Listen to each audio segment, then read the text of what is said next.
Hemen salam hatırlatanlarımız köp adam soruyordu ne etmişgal ne katıq ediliyor da deyip men şu ovan baylıklarından size görkezmek istedim. İlk ölen sığırsak yağlar, şeyle süydüğümüzü pişiriyorlar.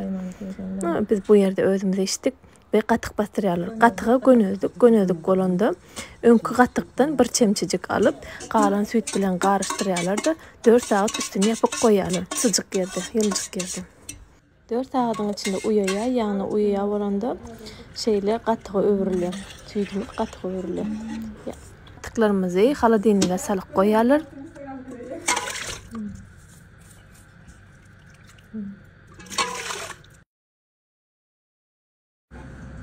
Şununki bastırılan katıklar.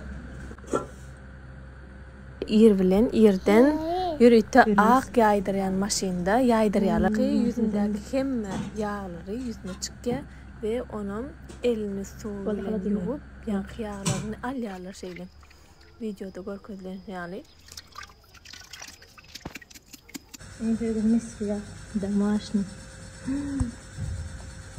Çekide halta şiyorların sorup için böyle küçük bakmaz. Ne yap meski yağlar hem eridiyorlar. Kesecik ottu kadında. Ve şeyi pakraşka koyarlar. Ne saklasan böyle natural sarıya böyle.